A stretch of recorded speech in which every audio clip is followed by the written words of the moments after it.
Good morning, good evening, good afternoon, good night, depending on where you're joining us from. Thank you all for joining us today with the Global Action Network for Sickle Cell and Other Inherited Blood Disorders. Our session this morning is going to be expanding global data collection and clinical research, addressing gaps through collaborative initiatives. If you've been in the other sessions of the GANSET meeting this weekend, then you've heard about the advancements that are being made in treating inherited blood disorders, the challenges that come with some of those advancements, and then strategies that we can potentially look at using to ensure that there's equitable access to new and emerging therapy. It's important as we continue to look forward towards a future that offers the possibility of cure, that we look at ensuring that individuals have access to these therapies and are able to have their needs addressed. What we're going to discuss today is how we can use data collection and expand our clinical research networks to ensure better access and to ensure that therapy is being delivered equitably. So this morning, we're going to have three individuals that will talk about data collection strategies. This session will draw on these three expert panelists, enlightening on best practices on global data collection, equitable global access to clinical trials and research, as well as partnership for advocacy, training, and research in inherited blood disorders. So we have joining us this morning, Dr. Adiko, who is a graduate of the University of Ibadan in Nigeria and had his postdoctoral fellowship in pediatric hematology at Howard University in Washington, D.C. He was also a Fogarty International Fellow in molecular genetics at the Medical College of Georgia in Augusta. He is currently a professor at Kuwait University in Kuwait. He was the founding chairman of the Nigerian Sickle Cell Disease Network and the Sickle Cell Support Society of Nigeria. Dr. Adike's expertise is on the clinical, hematological, and molecular aspects of sickle cell disease patients with high hemoglobin F phenotype. As the chief of pediatric hematology at Mubarak Al-Kabir Hospital in Kuwait, Dr. Adike looks after patients with other benign hematological disorders apart from hemoglobinopathy such as sickle cell and thalassemia. He serves as a consultant with WHO, the World Health Organization, on producing a guideline framework for the management of sickle cell disease in Africa. He is also the current editor-in-chief of Hemoglobin, the International Journal of Hemoglobin Research. So thank you so much, Dr. Adiko. We also have Dr. Mary Houlihan, who earned her Master's of Public Health degree from the George Washington University in Washington, D.C., and her doctorate in public health from the University of Georgia. She joined the Center for Disease Control and Prevention, or the CDC, in 2008, and has served as a project officer for the Registry and Surveillance System for Hemoglobinopathies and Public Health Research and Surveillance for Hemoglobinopathies. She is also serving as acting team leader for the Red Cell and Iron Disorders team. Dr. Houlihan has written many research articles on sickle cell disease, like the CDC Grand Rounds, Improving the Lives of Persons with Sickle Cell Disease, the accuracy of hospital ICD-9 CM codes for determining sickle cell disease genotype. And then lastly, we have Professor Emmanuel Balandya, who is a physician scientist, currently faculty at Muhimbili University of Health and Applied Sciences in Tanzania. He obtained his MD at the University of Dar es Salaam in Tanzania, his PhD at Dartmouth College in the US, and his postdoctorate at Harvard Medical School in the US. He is currently the primary investigator of an NIH, NHLBI-funded Sickle Pan-African Research Consortium in Tanzania, and is interim principal investigator of the SPARCO Clinical Coordinating Center, overseeing coordination of research studies within the Sickle in Africa Consortium, comprising Tanzania, Nigeria, Ghana, Mali, Uganda, Zimbabwe, Zambia, and South Africa. He is also a co-investigator in several ongoing health research and education capacity building projects. He has been published and presented his work at national and international platforms. He is also currently the acting deputy vice chancellor of academics at MUHAS, where he is does scientific reviewer for Tanzania Journal of Health Research. So I'd like to thank you all for joining us this morning. As I mentioned, we're at a critical time where there are advancements being made in the treatment of sickle cell disease, in the treatment of thalassemia, and in the treatment of hemophilia. But as those advancements are made and more research is done, we look to data collection strategies that you're going to talk about to figure out how we can do this in a more equitable way. So right now, I'll turn it over to you, Dr. Adika. Let me start off by thanking the organizers of this very important Congress at a very auspicious time. These are very promising times for people who live with different hematological disorders, especially the inherited blood disorders. But we really have to take advantage of all that is available now and in an equitable fashion to be inclusive and comprehensive.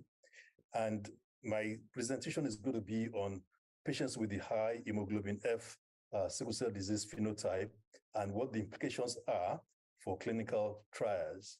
As we all know, sickle cell disease is very heterogeneous in its clinical presentation, and there are very many factors that modulate the phenotype.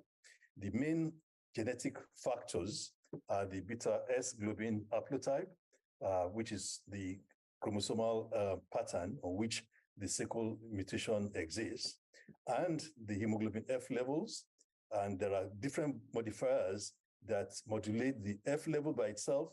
Some of it, or most of it, depends on the haplotype, but then there are other modifiers, and some of them we may touch on as we go on. And also, we know that patients who have existing alpha thalassemia traits may also have less severity in certain instances. So talking about hemoglobin F levels, how does hemoglobin F really modulate the severity of sickle cell disease? What happens is that when the gamma chain of,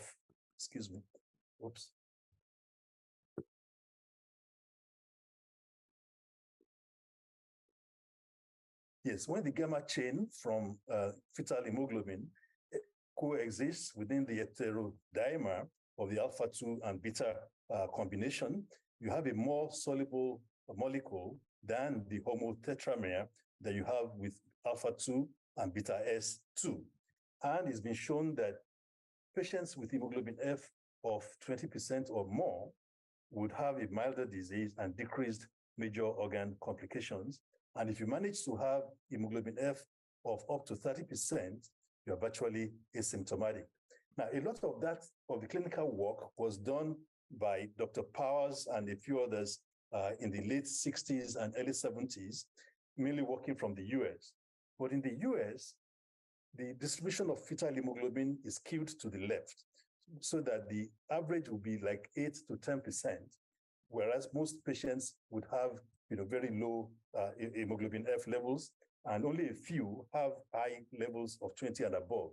But they were still able to show from their clinical studies that the patients with hemoglobin F above 10%, or even if they get 3 to 20%, then they are better off than the others.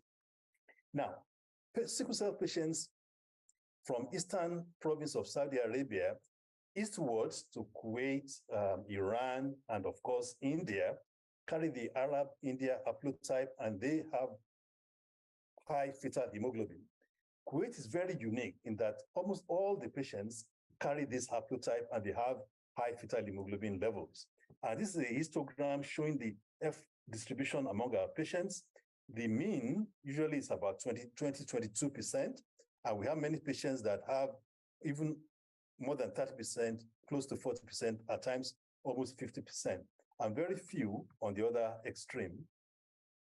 And if you track the hemoglobin F levels from birth to adulthood among our patients, we find that within the first 3 to 4 years of life, the hemoglobin F is above 30%, and then settles at about 15 to 20% for the rest of their lives, up to, and this graph shows it up to 40 to 50 years of age.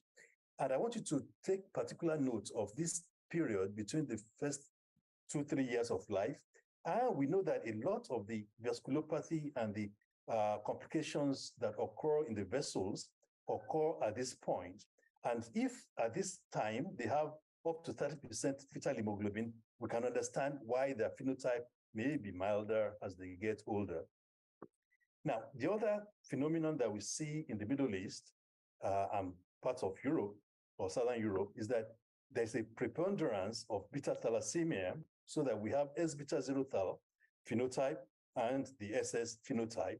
And in Kuwait, it will be like 40% or more patients of the S-beta zero phenotype.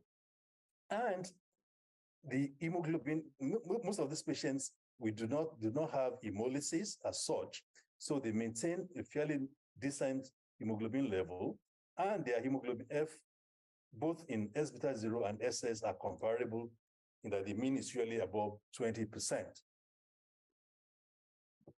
Therefore, now, what brings them to the hospital? What are the problems that they have? So this is a study that we did several years ago, looking at a 10-year history of retrospective study of hospital admissions among our sickle cell patients. And by far, the most common cause of admission is due to pain episodes from vaso-occlusive crisis. We do not see, less than 10% would have hemolytic issues that bring them to the hospital. Some, about the same percentage, would have acute splenic sequestration, okay? And the thing about acute splenic sequestration is that, unlike what we see in Africa or in the US, where acute splenic sequestration is mainly in the young patients, our patients, even as older children, adolescents, and even adults, may have sequestration because their spleen remains viable for a much longer period. And we also do see acute chest syndrome, but it's really not that severe. What is striking is that infections, stroke, priapism, all those are usually not encountered. And this pie diagram shows what we acquired in the sickle cell disease registry in terms of what are the common complications. And paradoxically, the most common thing that we see is gallstones. And while we say that they don't have hemolysis as such, but they still have gallstones, and that's because they carry many of them carry the Gilbert phenotype that predisposes to hyperbilirubinemia. But the most severe morbidity that we see is avascular necrosis of the femoral head, which we see in about 25% of pediatric patients, and in adults, more than 50% would have evidence of AVN on MRI. Okay, and then, of course, we see splenic sequestration, acute chest syndrome, osteoporosis to some extent. Priapism is rare, and we only see it, of course, in adults, and stroke is exceedingly rare. I've been in Kuwait looking after sickle cell patients for more than 30 years, and I've only seen one patient that had ischemic overt stroke. So the kind of phenotype that we see in Kuwait is uniformly high fetal hemoglobin, and the patients are usually asymptomatic in the first 3 to 4 years. Bacterial infections are uncommon. Up to the age of 16 years, 75% of our patients would have good or partial spleen function, and that probably explains why we don't see pneumococcemia or severe infections. Stroke and silent brain infarcts are rare. In fact, we've looked at TCD in hundreds of our patients, not only in Kuwait, but also from the region in the Gulf states. And we hardly see abnormal TCD values, which would explain why we don't see stroke so commonly. Priapism and leg ulcers are very rare. And like I said before, avascular necrosis of the femoral head is common. Now, so if you want to be equitable, you really have to understand that there's this population of patients in this part of the world that have these high fetal hemoglobin levels, and we have to understand the clinical phenotype. Because without doing that, you cannot determine outcomes that you're going to be tracking, when you do your interventions.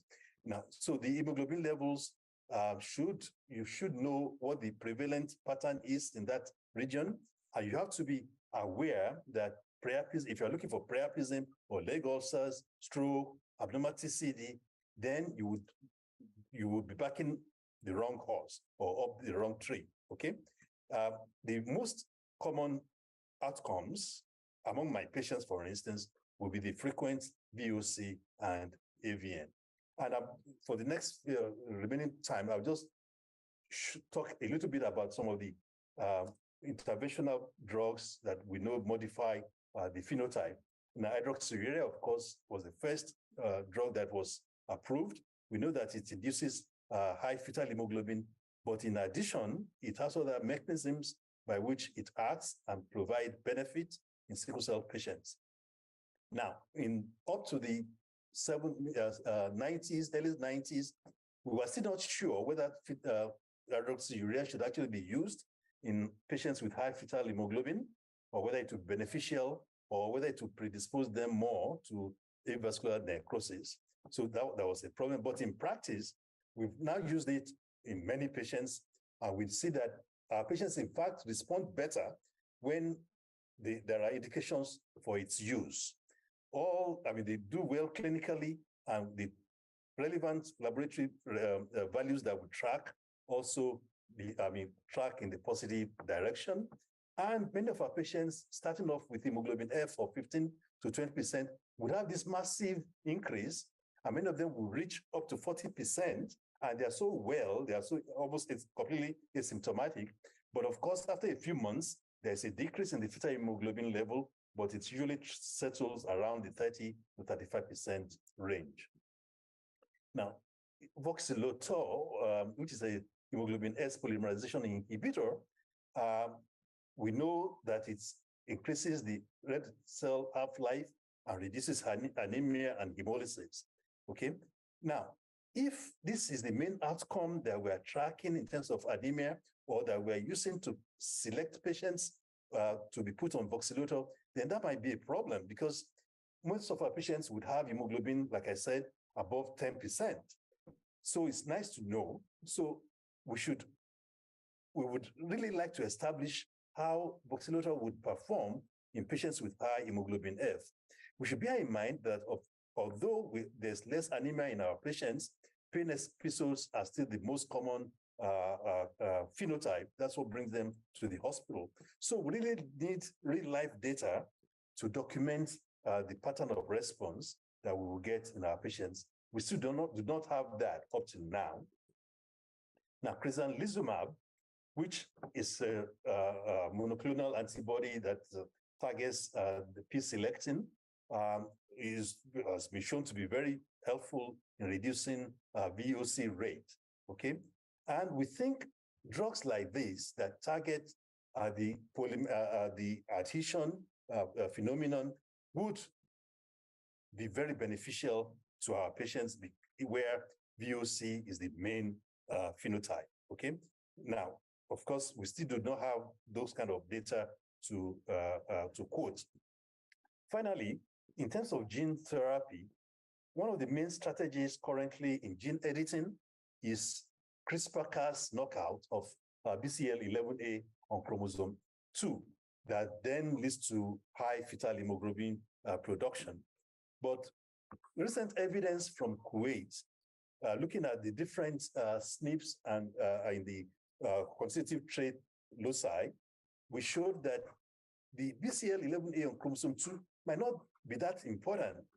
On the other hand, is chromosome 6. SNPs on chromosome 6 have been shown to drive fetal hemoglobin at the very highest levels among our patients. So this needs to be taken into consideration in designing gene therapy for patients in our part of the world.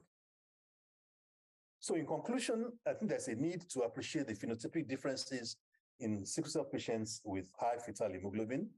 They should be involved in clinical trials, but the choice of outcomes have to be very discriminatory. We have to do it from a point of information and knowledge. And we need to collect as much real-life data as we can. So thank you so much for your attention.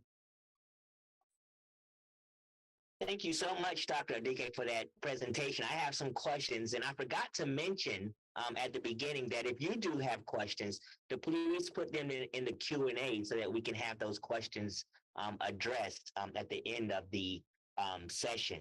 But that was a very excellent presentation. As I said, I have some questions to ask, but we're going to hold off questions until the end. And next, we're going to hear from Dr. Mary Hule. Wonderful. Thank you so much. All righty. Hello, everyone. Thank you so much for inviting me to this wonderful conference. I'm thrilled to be a part of this. I am here today to talk to you about our sickle cell disease surveillance program that is taking place in the United States. And to hopefully, as we move through the presentation, think about how data, surveillance data, population-based data can be used to improve access to healthcare and to work with policies that do such. So what is the sickle cell data collection program? That is our surveillance system looking at individuals with sickle cell disease. It's a public health surveillance system. It's used to collect health information about people with sickle cell so that we can look at long-term trends in diagnosis, treatment, and healthcare access for people with sickle cell disease in the US.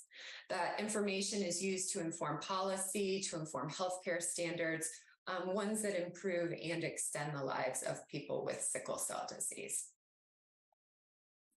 So why are we doing this? What's the purpose of this SCDC program? Why is it needed? Who does it benefit? The purpose of the funding for the program is to help states within the US build infrastructure to maintain their surveillance system to collect data. The data comes from many sources. It is not a single source data system. It comes from newborn screening programs, from insurance programs such as state payer Medicaid. It comes from hospital discharge, emergency room discharge. There's death records included. So lots of different data sources brought together to really understand the entire lifespan of all individuals with sickle cell.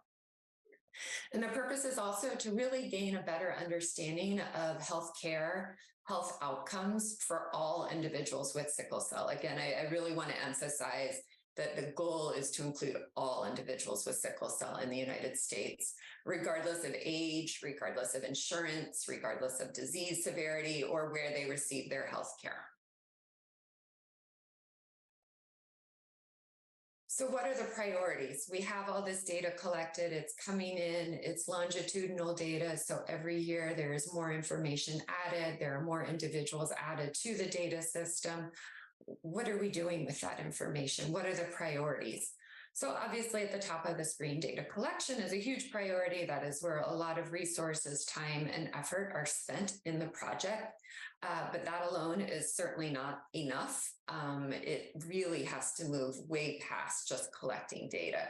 The data needs to be used. It needs to be used by a large variety of people, researchers, clinicians, community organizations, public health agencies. Everyone needs to be able to access this data and use it in ways that informs their work. A strong priority of the program is community engagement. So each of the states participating in this project have a multidisciplinary team. That team needs to consist of epidemiologists, biostatisticians, individuals who are used to working with large databases, clinicians, healthcare providers, nurses, social workers, and very much emphasized is that there needs to be members of the sickle cell community also part of those teams. There need to be people living with sickle cell, family members of people, community-based organizations, community outreach workers. All of these are part of the teams working on this project. And then there needs to be ongoing communication. That means within the team, there needs to be communication. The different state teams need to be communicating with each other.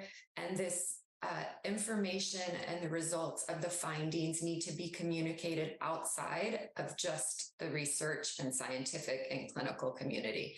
The information that is important, that is relevant, that is helpful needs to be sure to be made available to community members. It is just as important for people living with sickle cell to know the results of the findings as it is for people who are providing health care. And then finally, another priority is policy, using this information to inform policy so that it's created in ways that truly positively impact the sickle cell community. And so for us in the US, this policy can be at many, many different levels. It can be federal policies that affect everyone living in the US. It could be at the state level. It can be at the individual hospital or healthcare institution level. So really at all of those different levels, thinking about how this data can be used to inform decisions that are being made that result in policies that are going to affect the sickle cell community. So who's participating in this program in the United States? As of September 30th, so just about less than 3 weeks ago, or exactly 3 weeks ago, I'm looking at the date, we have 16 states participating in this program. You can see them listed on the right. You can see them in the map. Overall, that's about 50% of the US population with sickle cell disease, we think, that probably lives in those 16 states. Some of these states have relatively small sickle cell populations. Some of these states, California, Texas, Florida, Georgia, have some of the largest sickle cell populations in the US. Some of these states have populations, a number of the people with sickle cell were probably not born within the United States who are now living in the state and are now being included in our population. We have not only a large Black population here in the United States with sickle cell disease, but a Hispanic and Latin population. Some of these states have much larger Hispanic populations than elsewhere in the United States. So there's great representation there also of the Hispanic population in the US with sickle cell disease. We are so excited to have 16 states participating. We think there's great opportunity to really make a difference, to better understand sickle cell, to better understand ways to make improvements. So how is all of this data actually resulting in better access to care, better access to therapeutics, better access to new therapies that are coming along? So one of the ways is by using the information to identify everyone with sickle cell in the state and then map out where those individuals live. We're able to see where are the clinics that provide care for sickle cell disease, how easy or difficult are they to access for individuals with sickle cell? How far are people having to drive to reach those clinics? And are there things that can be done to improve the number of clinics, to improve the hours that the clinics are open, to improve the staff, the number of staff at these clinics? So what I'm showing you here is a map of the state of Georgia. Georgia, again, has a relatively high population with sickle cell disease. It's probably the 4th or 5th highest in the US. And what the team in Georgia has done is map which counties in the state are the residents of babies born with sickle cell disease in that state. So the different shading of the counties correlates with how many babies were born in that state, in that county with sickle cell disease over a time period. You can see that the white counties had no sickle cell disease birth. The very dark blue counties had upwards of close to 300 births in the county. And then what the team did was use the location of where there are sickle cell disease specialty clinics and how often are those clinics open, how often do they provide services. So that's what the stars, the yellow stars and the circles are on the map. And then they look to see how far individuals born, the babies born in those counties, how far their families would have to drive in order to be able to reach those clinics that are available. And so what they found is that in the state, about 25% of the newborns lived with more than 1 hour drive from a specialty clinic that had daily service. And so that information was used to take to the healthcare systems in the state, to take to some of the larger sickle cell specialty clinics and establish the need, create ways to open new clinics, to staff new clinics throughout the state, and make sure that those clinics were strategically placed so that they were more easily accessible to the families with babies with sickle cell. They used it to expand telehealth services. They used to expand mobile health services so that health can come to the families rather than them having to drive to the healthcare. So used in a number of ways to really try and improve access to health. A second example is in the state of North Carolina. They used the data to identify where the emergency departments were in the state that were providing the most amount of care for individuals with sickle cell disease and what could be done to improve that care. I think it is well documented that care in the emergency room in the US for individuals with sickle cell could be quite improved. There are tools for that improvement, proven tools for that improvement. And so the state identified where those emergency departments were that had the highest volume of sickle cell care, and they are working with them. They're working with insurance companies to educate providers in those institutions. And they are also surveying patients to see if care is improving and to foster the opportunity to provide additional input of where additional improvements could be made. So again, these healthcare, the data is being used to identify those emergency departments. Education is being provided, and patient experiences and quality measures are being collected. So I'm going to wrap up today, but I do encourage and welcome anyone who's interested in hearing more about how this data is used, how it's being put to use, how this program that now has 16 states participating, what we'll be learning from those states, how they're going to be moving forward. If you're interested, we do put out a quarterly newsletter with up-to-date information about all of the activities. The link is there on the right side of the page. You can subscribe and the newsletter will show up in your email inbox once a quarter and you can keep up to date. And certainly if you have any questions, my email, my phone number at the bottom of the screen, I would love to speak with you. Thanks so much. Thank you so much for that presentation, Dr. Houlihan. That was very informative about data collection strategies that are currently taking place in the United States. And so I'll be definitely excited to hear more about what is going on in the United States and when it comes to sickle cell disease as well as other inherited blood disorders. Right now, we will start with questions. And as I mentioned before, if you do have questions for either of the speakers, please feel free to put those in the Q&A or in the chat. I do have to just give one quick update that Dr. Balandya has not been able to join us yet. So we will not be able to hear his presentation at the moment, but we will proceed. If he is able to join us in the next 2 to 3 minutes, we will allow him to present, but we'll move forward. And we did have some questions that came in. So I wanted to ask you, Dr. Adiko, how can we use the data to ensure equitable access to interventions for patients with blood-borne disorders? Oh, well, okay.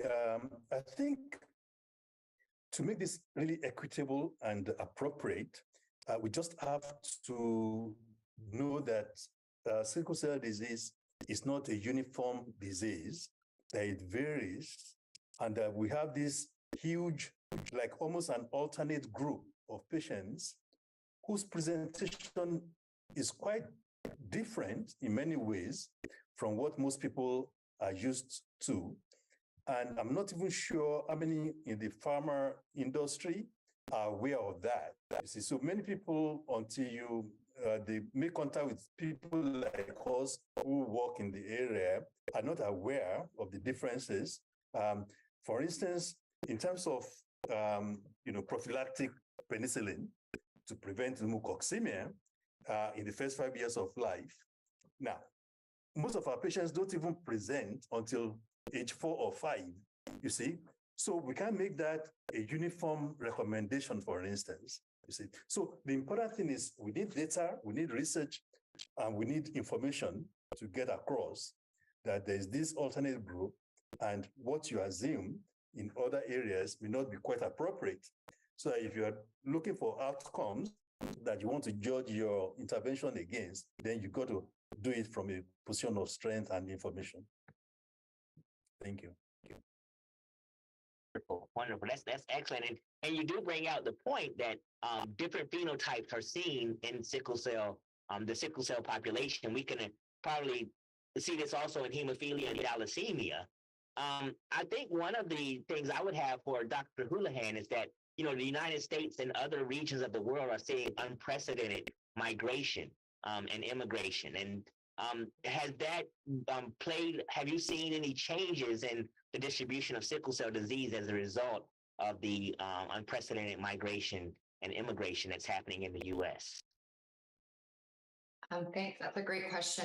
I think, although I said we have 16 states currently participating, up until very recently, we only had 2. So I think, as we get these newly joined states up and running and are able to collect their data over a number of years, I am sure that we will be able to detect and see where those changes are occurring. I would say the data and the project are a bit in too early of the stages right now to be able to do so.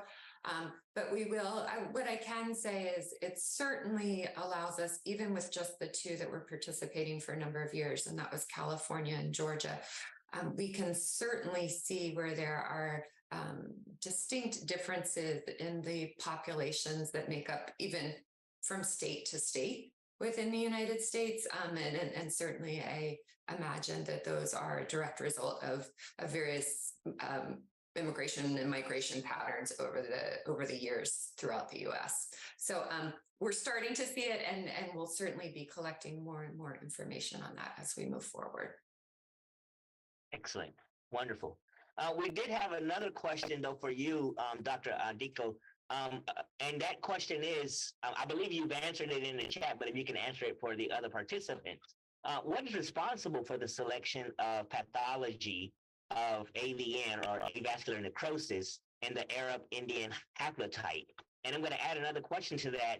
How can we prevent AVN in sickle cell disease? Thank you. Well, as I mentioned in the chat box, we're really not sure what the factors are, but we know that these patients have high hemoglobin, high hematocrit, and the blood viscosity is probably higher for that reason, and so they might be predisposed to end artery or some thrombotic phenomena that might explain the predisposition to AVN. But we have not proven that. In the prospective studies that we've done, the only 2 predisposing factors that we could identify was male gender and frequent vaso-occlusive crisis, okay? But the other glaring thing is that if there are more than one sibling in a family who have sickle cell disease, if one of them has AVN, you can bet that the others, even without having frequent vaso-occlusive crisis or whatever, may end up with florid AVN. So we think there are some other genetic drivers of the process, and we are looking at some, there are some candidate genes that are involved in bone metabolism and all that we are looking at, okay? So we really don't know beyond that. The other thing, of course, was people thought alpha thalassemia trait might be a predisposing factor, but we have not really found that, okay? So we don't know. Now, so in terms of prevention, from what we know, that frequent vaso-occlusive crisis is a factor. So what I do in my patients now is to advise them in terms of whatever intervention we can do to prevent or lessen the frequency of vaso-occlusive crisis, including early institution of hydroxyurea. We have shown that hydroxyurea is quite useful in these patients. And in fact, we know that AVN, once it starts, is usually progressive until the femoral head is collapsed, and completely eaten off. Now, if you introduce hydroxyurea early, you can actually delay the progress or even, arrest the pathology. So prevention of pain crisis, hydroxyurea, and avoidance of high impact sports, not to put too much trauma and, effort on the femoral joints. Thank you. Wonderful. Thank you so much for that answer. So I'm going to ask another question, and this question goes to both of you. So your presentation, Dr. Adiko, has really pointed out that it's important to consider the phenotype as we think about research and treatment.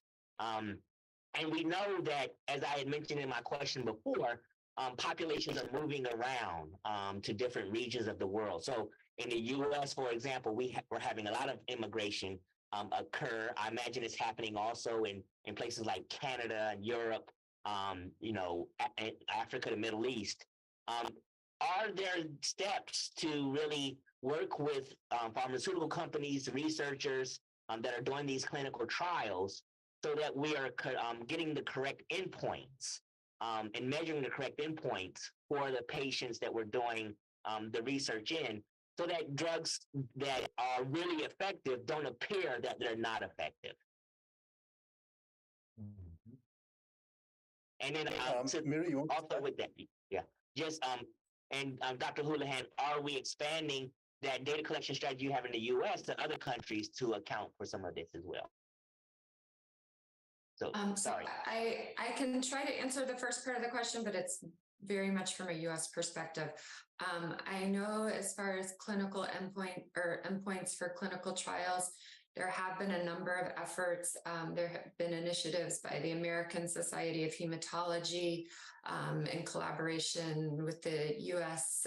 Food and Drug Administration, the FDA, to do so. I believe, I may be speaking out of turn, I believe there is actually another event coming up on October 31st with the FDA to collect this sort of information. So again, that's a very US-centric response for you, but that is what I know is going on, kind of here in this country. As far as the expansion of data collection to a global level, I would say what we at CDC, our partners within the States, would be more than happy to do is provide as much technical assistance as we can to provide lessons learned, best practices, help with building capacity to do so. Should that be taken on as a global initiative, we would be more than happy to participate and share all of the, what we have learned so far and hopefully get that moving as quickly as possible. Now, if I can just add very briefly, in terms of looking at the different phenotypes, even, there's a difference in the response of SS patients from S beta 0 thal patients, from hemoglobin SC patients. So we have to take all this into consideration. For instance, the response to hydroxyurea in my patients is different in SS and is different in S beta 0 and SD. And I suspect it's the same for SC. So we have to be aware of all this. And one of the reasons I'm very excited about what Ganzit is doing is, interacting with pharma groups and people who are organizing clinical trials to actually point this fact out, that they really have to look at the different phenotypes and select the endpoints as appropriate. Thank you.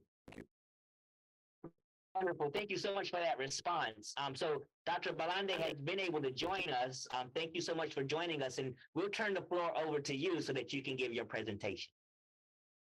Thank you so much. Good morning, good evening, afternoon, everyone. Sorry for the technical issue there. So I'm honored to join together with Dr. Adikile and Muhimbili to give this talk. We heard about the US and where wait, I want to give an update on efforts with regard to sickle cell in African context. So in terms of disclosure, I have no conflict of interest. The burden of sickle cell disease is actually highest in the sub-Saharan Africa region, where 75% of the patients are currently residents in this region. And sickle cell disease contributes significantly to childhood mortality. So we're estimating now between 10 to 50% of patients without care will not live to adulthood. Because of these challenges, the NIH decided to fund the SickleInAfrica Consortium. So this has been funded in 2 phases and in 2 grant mechanisms.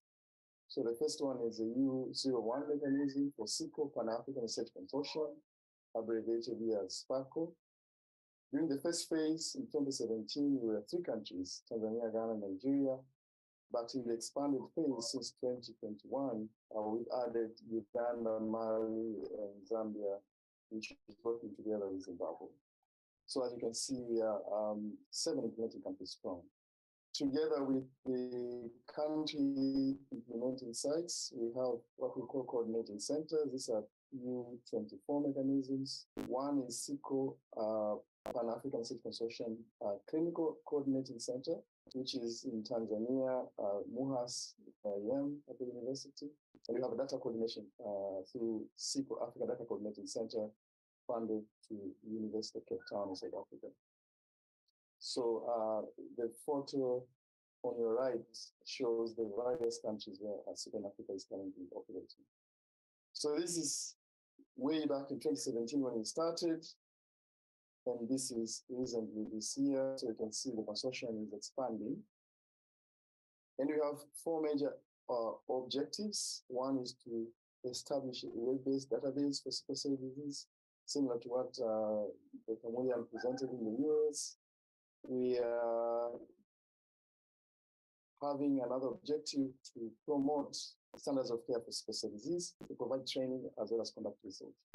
So where are we now? With respect to database, so far we've been able to register over 30,000 patients in these 7 countries. And we are using RedCap platform. Some of the unique features of the database, we are collaborating very closely with AshConsa, which is operating in many countries in Africa that are also members of SickleInAfrica, with the exception of Liberia and Kenya.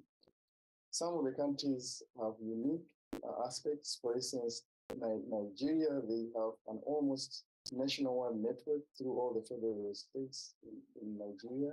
Ghana, they've been able to do home visits to patients. In Tanzania, we've been able to use point of care tests to do mass screening, as well as launch a sickle cell disease health passport, as well as use SMS reminders to remind patients for clinical attendance. One of the major deliverable that we are really proud of through SADC is that we were able to develop the first of a kind sickle cell disease ontology that's already published and is available online. So in terms of standards of care, how are we faring with this? We've been able to develop SickleInAfrica specific standards of care guidelines. Our approach was to do a multi-level approach. So we have guidelines at the community level, meaning at home, at various levels of healthcare provision, all the way to the tertiary level. So we've launched 2 of those guidelines already for tertiary care and home care, and we are now developing the middle level guidelines. We are advocating with countries, and now sickle cell disease is very much into sickle cell disease management guidelines for ministries of health and also in the national NCD programs. We are collaborating with 10+ initiatives that have strong emphasis on the lower level care, and they are slowly getting into some of the countries within the SickleInAfrica Consortium. We're also keen to develop specialized care. So the basic care is one aspect, but we really need to address all these complications in terms of prevention and cure. So cardiology clinic and obstetric clinic have been started in Tanzania, and this is the model that we think we can scale up for other specialized services, including orthopedic and other care. Of particular note is that advanced therapies, and here I mean exchange transfusion and bone marrow transplant, are picking up in Africa. So for instance, now in the region, if you look on the map on the lower right, Nigeria. A participant has enabled closed captioning. Close. Who can see this transcript? Recording on. Press CMD plus tilde to open pop-up. Bone marrow transplant as well as South Africa. So 3 countries that are doing this, which means capacity has been built in terms of human resource, but also infrastructure and training. And we think that we can use these sites or centers, if you will, to piggyback and go into gene therapy, basic research as well as clinical trials. So this is our approach in Africa. We are really all-encompassing. We care about the comprehensive care aspect, meaning scaling up diagnosis, including newborn screening, scaling up preventive treatments with hydroxyurea and other medication, advocating for availability of blood, but also importantly, advocating for increasing involvement of the region in bone marrow transplant and gene therapy. So in terms of training, this is another strength. We focus on all 3 aspects of this, meaning training healthcare workers, researchers, but also patients. And we're approaching it via different mechanisms. So for instance, for healthcare workers, we teach them on clinical management of sickle cell disease using the already approved standard of care guidelines, but also national guidelines when they are available. And we're collaborating with NIH, ARISE, and other resources. We reach patients through physical contact during sickle cell disease clinic, as can be seen on the photos. Sometimes we organize specialized workshops for that. Also, we use mass media like television and radio. And interestingly, even social media. So here on the right upper corner, we can be invited into patient WhatsApp platforms and block maybe an hour or 2 where a physician can join the group temporarily and provide education on something, it could be hydroxyurea or anything else. So research is another strength that we have. Here I'm just projecting some of the highlights. So on the left side, we've been able to first and foremost document everything that we've done, including establishing the consortium itself. We've documented our approach in developing the standard of care guidelines, which are already launched, as I explained. We've documented development of ontology and our approach to training. We've also, for the 3 countries that formed SickleInAfrica in the first phase, that is Tanzania, Ghana, and Nigeria, they've all published their registry experiences. And all countries are very active in doing research and publishing. So far, dozens of work have been published. I'm just highlighting here samples to show the scope. So basic science all the way to implementation research. Currently, the SickleInAfrica Consortium is focusing on 4 major research areas: newborn screening using point-of-care tests and malaria prophylaxis. These are the topmost priorities that are going to start soon. But we have goals to study also the pharmacogenomics of commonly used pain medication in sickle cell disease. We also have an implementation research project on hydroxyurea and penicillin prophylaxis. And we're collaborating with a number of regional and international players, as have been seen. So the news about sickle cell cure that happened in 2017 for the first time using gene therapeutic options. And then the amount of resources that were poured in from NIH and Gates, this was a major inspiration for us also to see that we really need to start focusing on advancing these aspects rather than just focusing on comprehensive care, which is obviously on the media continent. So what we've done, we've developed very good clinical research platforms, but we are going slowly and we have built capacity now with collaborations to do HLA typing, for instance, in collaboration with BMSK, We have capabilities to isolate stem cells, and we have collaborations. So here, for instance, this is Dr. Marina Kazana, who was the main author in that paper on gene therapy during our visit to Tanzania.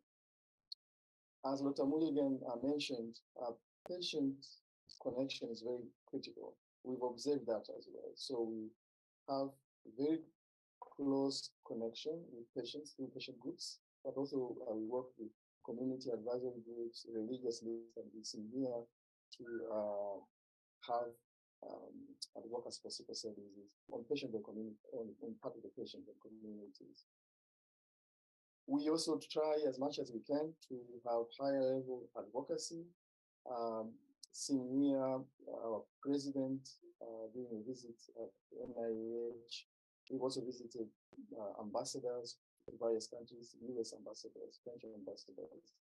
We've organized and participated in Science Summit for sickle cell disease at the United Nations General Assembly. This year, we did it for the fourth time, and we've met with various stakeholders to try and advocate for sickle cell disease. So this is at government level, but we've done that at other organizations, as can be seen here, including philanthropy in soliciting for researchers. So what are the opportunities to collaborate with SickleInAfrica going forward? I will just divide this into two. So the first is to address the dire need that we still have to do basic things like newborn screening, which is not a policy in many countries in Africa, to make sure patients are put on clinic for regular care, make sure medications are available, hydroxyurea, for instance, penicillin, immunizations. And all training of healthcare workers. We are emphasizing on multidisciplinary training in all aspects of clinical care for patients, but also the sciences, PhD and postdoctoral levels. So research, we want to collaborate in all of these areas that of our interest right now, but even the future. So we are keen to participate in ongoing gene therapy trials, for instance, for sickle cell disease. And as I say, Africa has capacity now in terms of human resource, in terms of infrastructure, that we think we are ready to go into the next phase, which is participate actively in gene therapeutic trials.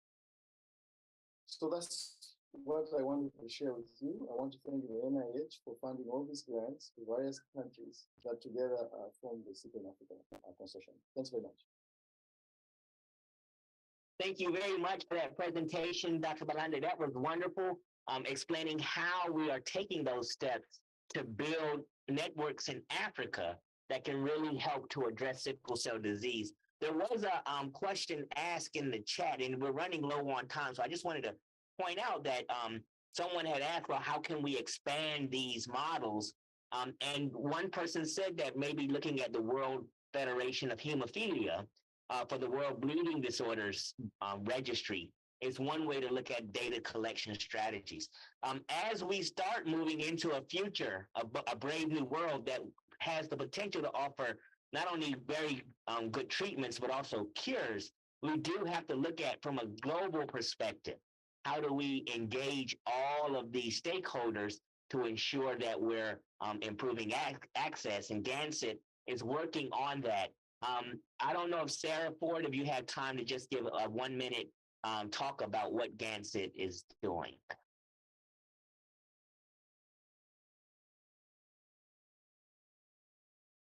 Hi, thank you.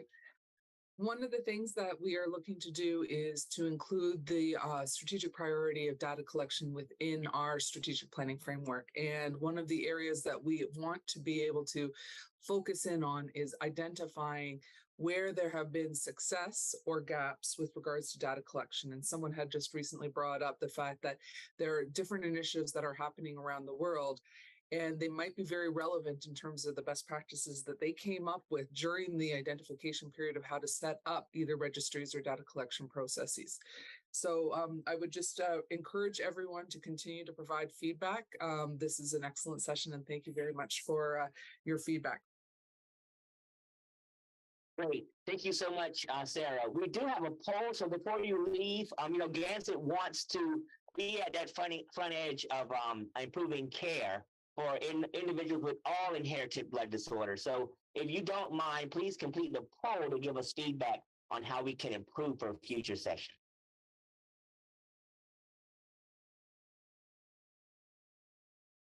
And then after you complete the poll, that will conclude our session. We look forward to continuing to work with you throughout the rest of these sessions, which are happening today.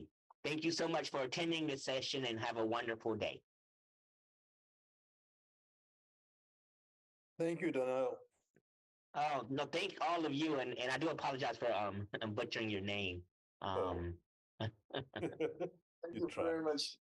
Hi, thank you. Thank you, everyone. It's good to hear. Good to see you. Nice to see you. Nice to hear you too. All the best.